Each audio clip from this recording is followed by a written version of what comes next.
High made things known to the ancients concerning the mysteries of the last days. We can look at the vision given to the prophet Daniel to see how things are unfolding, especially as it pertains to the four beasts and how they would dominate the earth. These beasts represent the major powers of the end times. In this session, we will see if there is a connection between Christianity and the fourth beast. Daniel wondered about the last beast more than the others, and now we know why. The last beast in his vision represented Rome, and it was the worst of them all. We're still reeling from the crushing blows and the residual effects of the Roman Empire. It passed down to modern religious and political systems. But what comes after the fourth beast? Judgment. The nations that abused, enslaved, and oppressed the chosen people will be judged, and many of their oppressors were Christians. Obviously, there must be a connection between Christianity and the fourth beast. So we need to understand some things. Let's look at this from Beyond Today. It's entitled Lessons from the Prophet Daniel. It says the fourth beast of Daniel's vision is the Roman Empire at its height. Why did Daniel puzzle over this one beast above all the others? The answer lies in understanding the impact of Rome upon the ancient world and the political and religious seeds sown since that time upon Europe and the nations. The impact of the Roman Empire on history and Bible prophecy is the story of the modern world. Understanding this fourth beast is a key to understanding today's headlines. We know that that beast wanted to destroy everything pertaining to the knowledge of Yah, his kingdom, and his people. It even dared to speak great words against the Most High. Based on the interpretation that was given to Daniel, we're told that that beast would wear out the saints, and they would be given into his hand for a time. It would seek to change times and laws, and we certainly saw the fulfillment of these things during the reign of the Roman Empire, to include heliocentrism, the idea that the sun is at the center of the cosmos. And guess who sanctioned it? None other than the Roman Catholic Church. We're going to look at this from cosmology history. It says it is no secret that the Roman Catholic Church helped Nicholas Copernicus publish his 1543 book on heliocentrism. He states so himself within the first pages of the book. In the same introduction, he also makes a plea to the Pope, asking for his protection from those who would no doubt challenge his views using the Bible. So this is his quote. And in order that the unlearned as well as the learned might see that I was not seeking to flee from the judgment of any man, I preferred to dedicate these results of my nocturnal study to your holiness, the Pope, rather than to anyone else, because even in this remote corner of the earth where I live, you are held to be most eminent both in the dignity of your order and in your love of letters and even of mathematics. Hence, by the authority of your judgment, you can easily provide a guard against the bites of slanderers.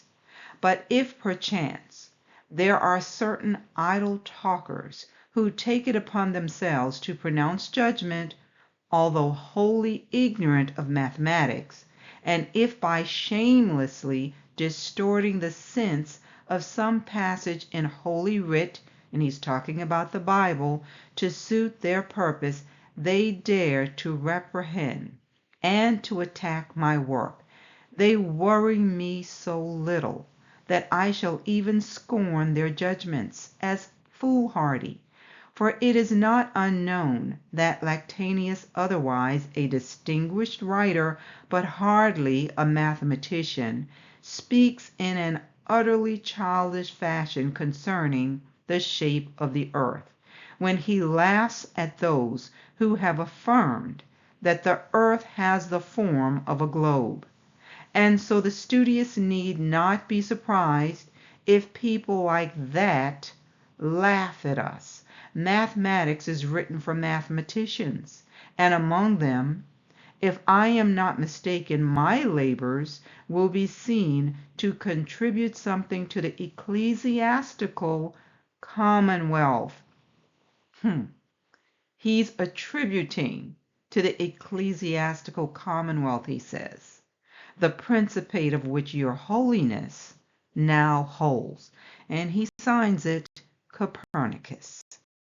Continuing, it says he, and it's talking about Copernicus, dedicated the book to Pope Paul III, telling the Pope that it was good to follow the example of the Pythagoreans and certain others who used to transmit philosophy's secrets only to kinsmen and friends, not in writing, but by word of mouth, as is shown by Lysis' letter to Hipparchus. So, yes, the Roman Catholic Church sanctioned heliocentrism.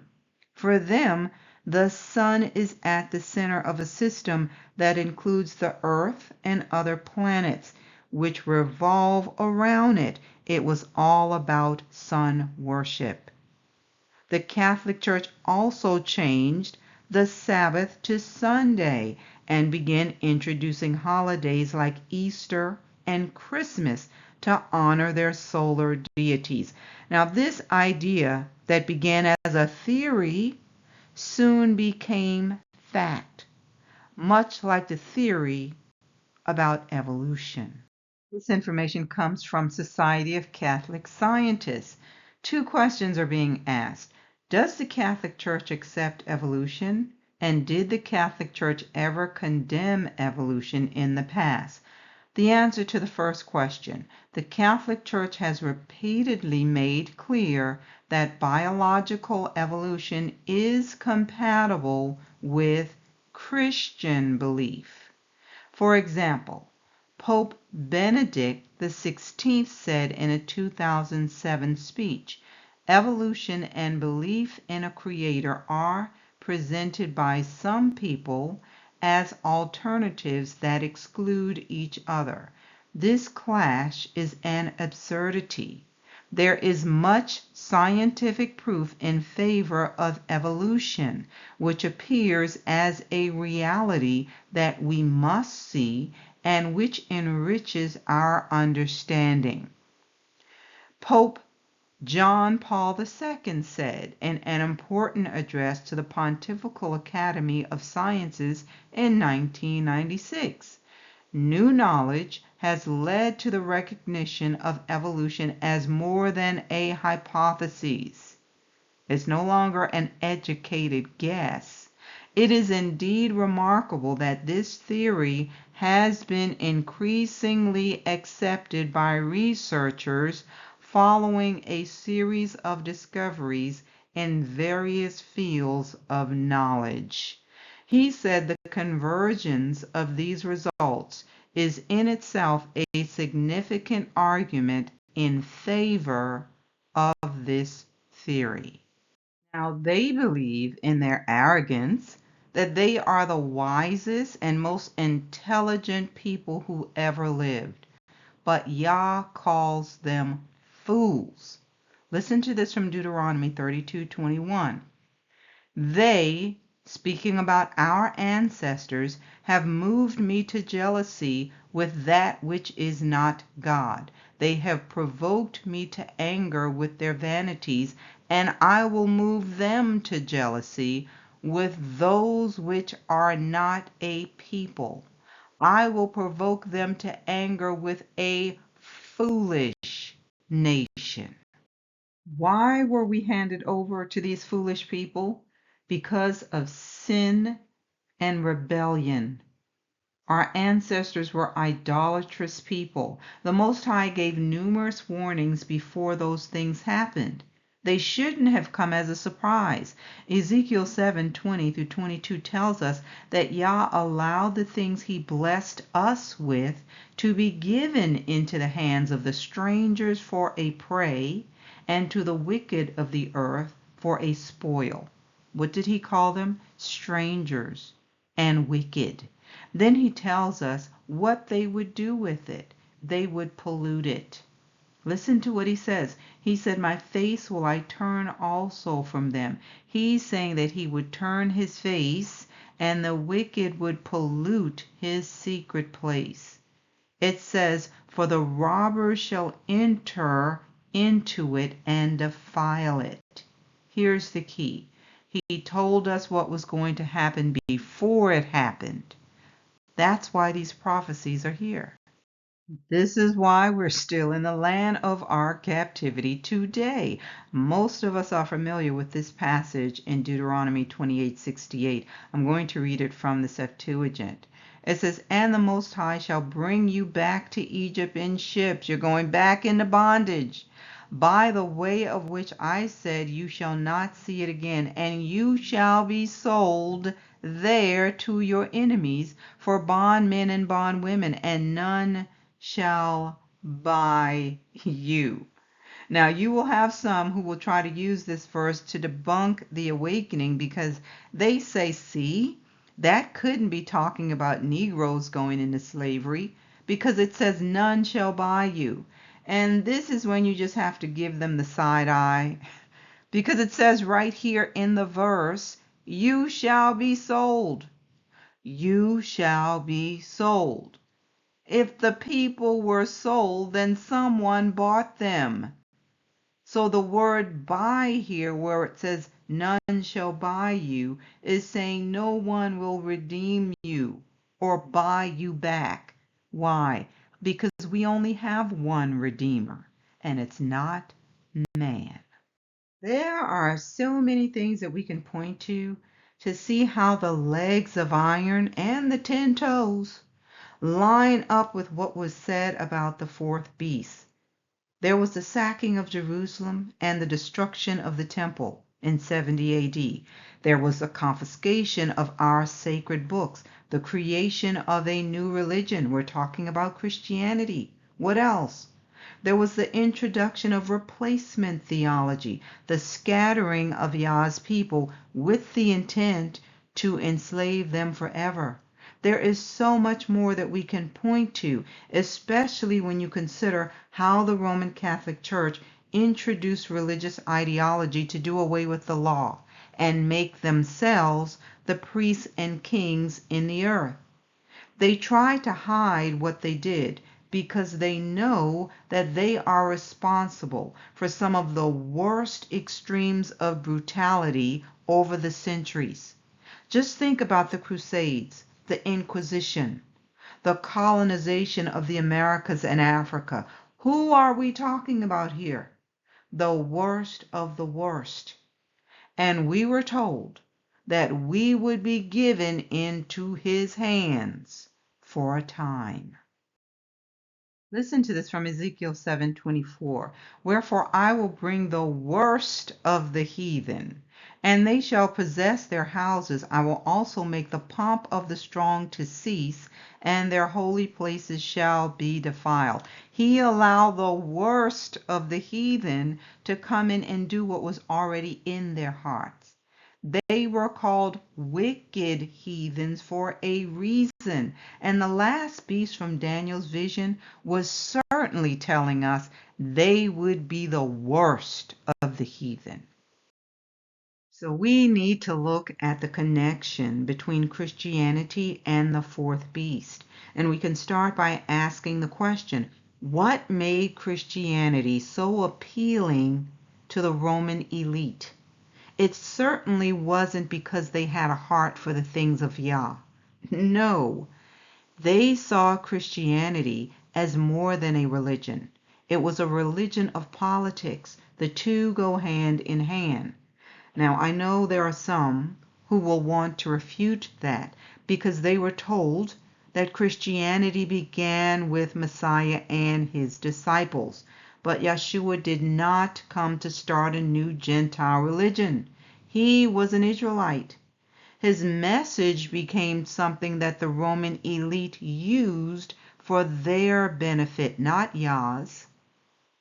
I'm going to share some excerpts from this book, and it's called History of the Conflict Between Religion and Science. The author is going to talk about the origin of Christianity and its transformation on attaining imperial power and its relation to science. So it says, in a political sense, Christianity is the bequest or the legacy of the Roman Empire to the world. Just think about that. It says, at the epoch of the transition of Rome from the republican to the imperial form of government, all the independent nationalities around the Mediterranean Sea had been brought under the control of that central power. The conquests that had befallen them in succession had been by no means a disaster. The perpetual wars they had maintained with each other came to an end.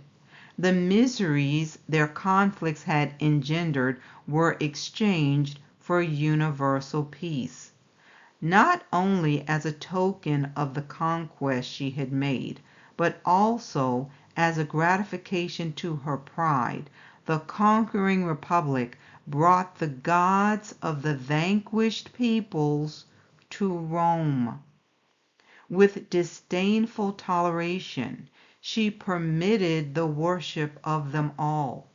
The paramount authority exercised by each divinity in his original seat disappeared at once in the crowd of gods and goddesses among whom he had been brought.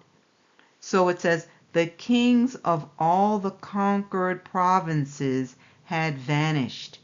In their stead, one emperor had come. The gods also had disappeared. Why did the gods disappear? Well, they didn't really. The emperor became the embodiment of them all. So it begins talking about the first Christian emperor, Constantine. He saw the movement that began with Messiah and his disciples as a benefit because Christians were beginning to be seen as a powerful party in the state. Let's remember that by this time, the Christians were Gentile converts.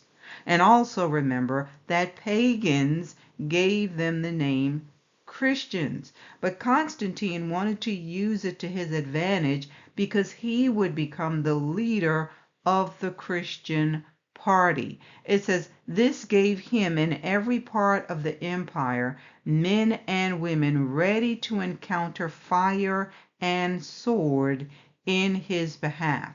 It gave him unwavering adherents in every legion of the armies. In a decisive battle near the Milvian bridge, victory crowned his schemes.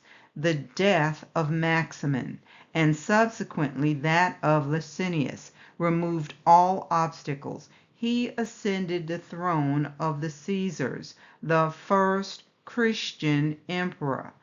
Listen to this. Place, profit, power. Place, profit, power. These were in view of whoever now joined the conquering sect. Crowds of worldly persons who cared nothing about its religious ideas became its warmest supporters. Pagans at heart, their influence was soon manifested in the paganization of Christianity that forthwith ensued. The emperor, no better than they, did nothing to check their proceedings, but he did not personally conform to the ceremonial requirements of the church until the close of his evil life in AD 337. So one of the so-called church fathers, and we talked about him before, Tertullian, it says he had no inconsiderable skill. He began his arguments and his expositions about Christianity. He talked about how the religion had been modified and that the modifications brought it into conflict with science.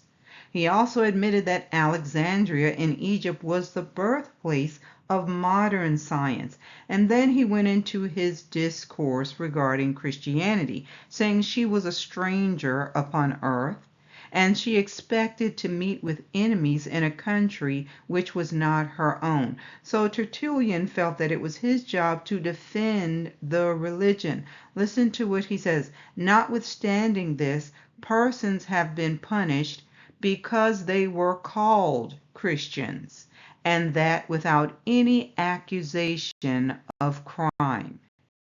It goes on to tell us how Tertullian presented his case to the magistrates, or the Roman elite, in defense of the religion. The religion we're talking about is Christianity. He begins talking about the origin, the nature, and the effects of Christianity. And then he talked about how it was founded on the Hebrew Scriptures, which are the most venerable of all books, he said. So the most respected of all books. What is Tertullian doing? He's trying to connect the new religion to something that was ancient and already respected. So he said the books of Moses contained all the religions of the Israelites and consequently all the Christian religion. Then he started comparing the history of the ancient Israelites to the history of the Romans. He said all the Christian religion reached far beyond the oldest religions of the Romans, even beyond all their monuments, the establishment of their state, their cities, and anything that was most advanced by Romans, to include the invention of letters, their gods, temples, oracles, and sacrifices. Now listen to what he says. He said, time is the ally of truth, and wise men believe nothing but what is certain and what has been verified by time. He's trying to get them to see that you really need to know that this ancient religion has been verified. So he talks about the authority of the scriptures and how the most learned men obtained a copy of the holy books. Now, interestingly, there would be those who would come later and make it seem like the Old Testament was irrelevant. But here we see Tertullian using it as the foundation so that the elites would be more accepting of Christianity. Folks, we're looking at the deception of the fourth beast. He goes on to say, is not the accomplishment of a prophecy a testimony to its truth? Seeing that events which are past have vindicated these prophecies, shall we be blamed for trusting them in events that are to come? Pause and think on that. So they knew that the fulfillment of prophecies validate the truths in the book. Is that why folks like Marcion later told Christians not to read the Old Testament? Remember, we're talking about the worst of the heathens here. He says, now as we believe things that have been prophesied and have come to pass, so we believe things that have been told us, but not yet come to pass, because they have all been foretold by the same scriptures, as well as those that are verified every day, as those that are still, or those that still remain to be fulfilled. So Tertullian goes on, and he's going to say here, these holy scriptures teach us that there is one God, who made the world out of nothing, who though seen daily is invisible. His infiniteness is known only to himself. He says his immensity conceals, but at the same time discovers him. He has ordained for men according to their lives rewards and punishments. He will raise all the dead that have ever lived from the creation of the world, will command them to reassume their bodies, and thereupon adjudge them to felicity that has so in or to eternal flames. I'll drop down. He says, the prophets of those old times were Israelites. They addressed their oracles, for such they were, to the Israelites who have stored them up in the scriptures. Now, I should also add that Tertullian did defend the use of the Old Testament against Marcion. But why? In order to claim the blessings that belonged to Israel. That was it. They didn't want to have anything to do with the law, and they certainly didn't believe that they inherited any of the curses.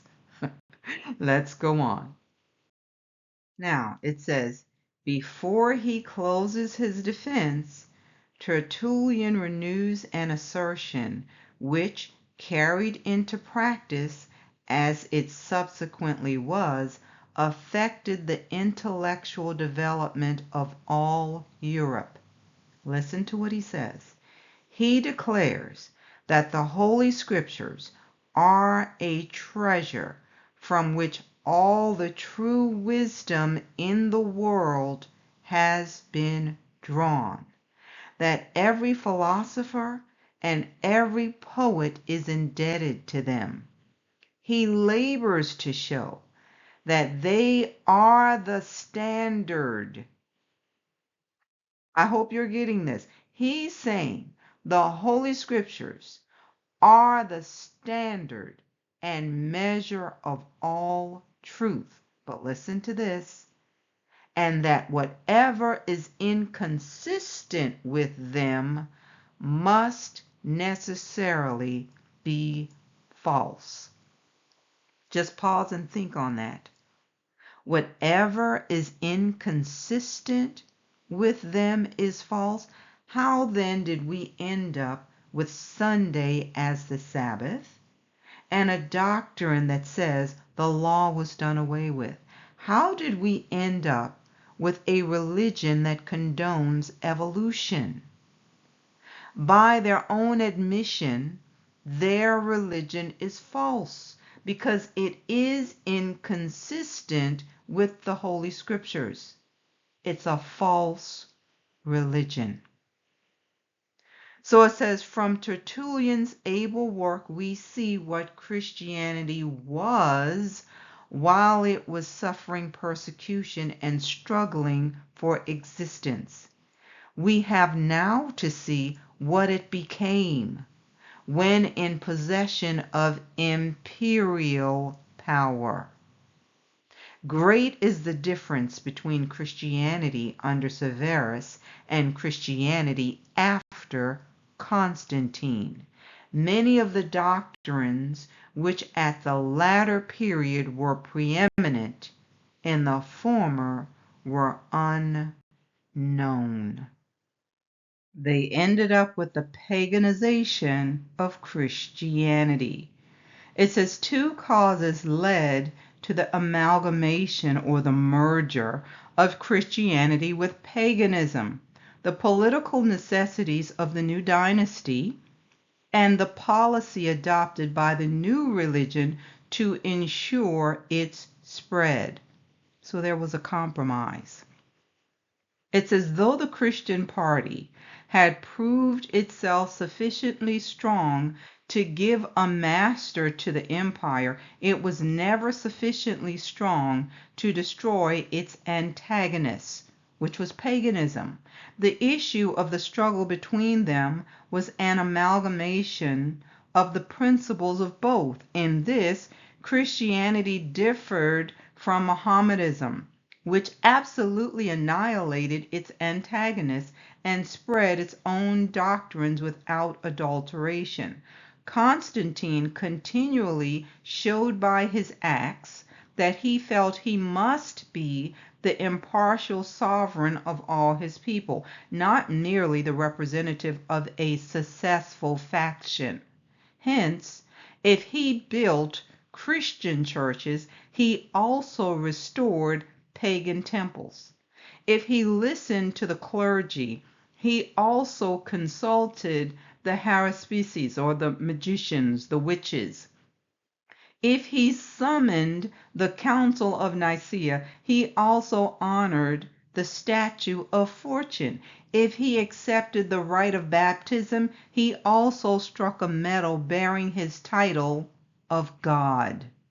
His statue on top of the great porphyry pillar at Constantinople consisted of an ancient image of Apollo, whose features were replaced by those of the emperor, and its head surrounded by the nails feigned or pretended to have been used at the crucifixion of Christ, arranged so as to form a crown of glory. This attempt to conciliate worldly converts by adopting their ideas and practices did not pass without remonstrance from those whose intelligence discerned the motives. So there were those who pushed back against it. You have, says Faustus to Augustine, substituted your agape, or your love, for the sacrifices of the pagans, for their idols, your martyrs, whom you serve with the very same honors. You appease the shades of the dead with wine and feasts. You celebrate the solemn festivities of the Gentiles, their calends or their calendars, and their solstices. And as to their manners, those you have retained without any alteration. Nothing distinguishes you from the pagans, except that you hold your assemblies apart from them. Pagan observances were everywhere introduced. At weddings, it was the custom to sing hymns to Venus. So for Christians who are listening, you need to know that this is a false religion. It was not instituted by the Heavenly Father, and no, Yeshua was not its founder either. Europeans used his story and his message to create their own religion, one that would allow them to colonize and trample other nations. We're talking about the fourth beast. Now, it goes on to tell us that the Christian party, and we're talking about the Roman Catholic Church, asserted that all knowledge is to be found in the scriptures and in the traditions of the church. And we know they're talking about the traditions of men. They made their traditions, or they placed their traditions above what the scriptures said. So it says that in the written revelation, Yah had not only given a criterion of truth, but had furnished us all that he intended us to know. The scriptures therefore contain the sum, the end of all knowledge. The clergy, with the emperor at their back, would endure no intellectual competition. You could not go against what the Roman Catholic Church said, because they had the power of Rome backing them. So it says, thus came into prominence what were termed sacred and profane knowledge. Thus came into presence of each other two opposing parties, one relying on human reason as its guide, the other on revelation. Paganism leaned for support on the learning of its philosophers, Christianity on the inspiration of its fathers. We're talking about the so-called church fathers, not the apostles. So it says the church thus set herself forth as the depository and arbiter of knowledge. She was ever ready to resort to the civil power to compel obedience to her decisions. I hope you're getting this. Whatever traditions or doctrine the Roman Catholic Church came up with, the people had to obey. If not, you had to answer to the state, as in the imperial power. So it says, she thus took a course which determined her whole future career. She became a stumbling block in the intellectual advancement of Europe for more than 1,000 years. Now, I know that there may be some who are in their feelings, especially because I said it's a false religion created by the Roman Catholic Church. But it is. It's the lamb that speaks like a dragon. And you can't say, well, Christianity and Catholicism are different. They're not. They're one in the same. I want to read some excerpts so that you can hear it from the horse's mouth. A question is being answered. And the question is, are Catholics Christians? And vice versa. So it says Catholics are all Christians. This question has a simple answer, but it needs a description. There are slight differences between them. Catholicism comprises some specific beliefs that categorize Christianity further. Catholicism is the original, complete Christianity. You need to pause and think on that. Catholicism is the original, complete Christianity. Other forms of Christianity seem to have splintered from it over time. Catholics are Christians, also known as first Christians, because the Roman Catholic Church was the only church, and according to them, they say it's the only church that Christ founded. Now, the article is going to go on to tell us that there really is no real difference between a Christian and a Catholic. It's saying one is simply more specific than the other. Christian refers to a Christ follower or a member of a Christ-centered church. Catholic refers to membership in the universal church of Christ. It is frequently used to refer to a follower of Christ in the Roman Catholic tradition. So it says Catholicism is a denomination of Christianity, and technically Catholic refers to all Christians of any denomination. So a Catholic is talking about a Christian who worship according to the Latin tradition of doctrine and liturgy. So at the end of the day, the religion called Christianity was created by the Roman Catholic Church. It's an imperial religion. They did use some of the doctrine of Messiah and the apostles, who were all Israelites.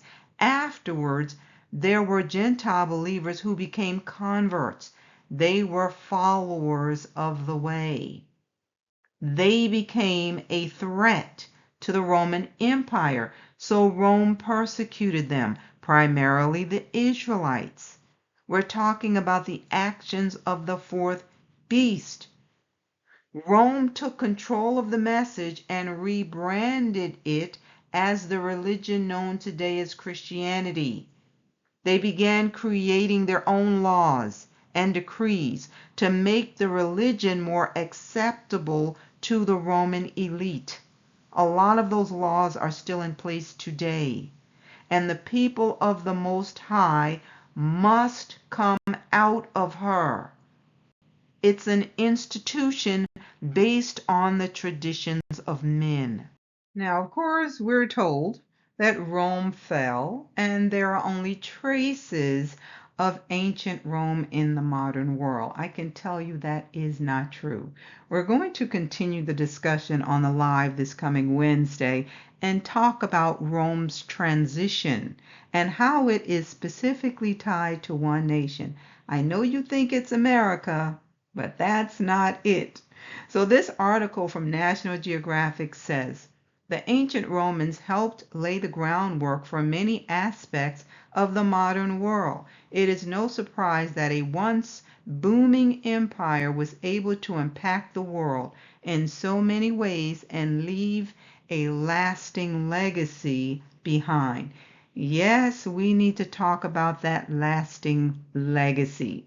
Keep in mind that the leg of iron then branched off into 10 toes. We'll talk about it on the live, so be sure to join me for that. Let's wrap up by looking at the prophecy about the fourth beast again. This comes from Daniel 7:15 through 22. I, Daniel, was grieved in my spirit within my body, and the visions of my head troubled me. I came near to one of those who stood by and asked him the truth of all of this. So he told me and made known to me the interpretation of these things. Those great beasts, which are four kingdoms which arise out of the earth. But the saints of the Most High shall receive the kingdom and possess the kingdom forever, even forever and ever.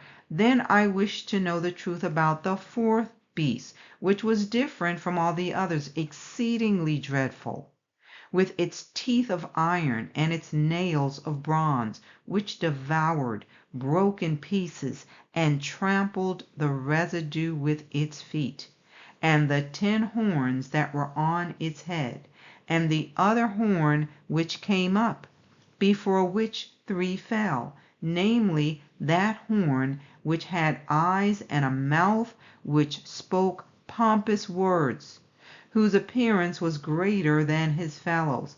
I was watching, and the same horn was making war against the saints, and prevailing against them, until the Ancient of Days came, and a judgment was made in favor of the saints of the Most High, and the time came for the saints to possess the kingdom. So we see here that Daniel's vision dives right into the judgment which comes before the next kingdom. Daniel said, I kept looking until thrones were set up. So we know that that next kingdom is the kingdom of the Most High. The thrones were set up and the Ancient of Days took his seat. When the Ancient of Days appears and takes his seat, judgment will come too. So what should we be focusing on? What comes next?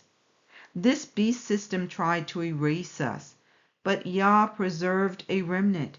If they could have taken us all out, they would have. So why fear? Yah has the final say, and he already said that a judgment will be made in favor of the saints, and the time will come for us to possess the kingdom. So keep looking forward to that day. Again, we will continue the discussion on the live. But if this message has been a blessing to you, please remember to hit the like and share it. You're also welcome to subscribe if you have not already done so. We normally upload messages on Sunday mornings at 8:30 a.m. Yah willing. Join me next time.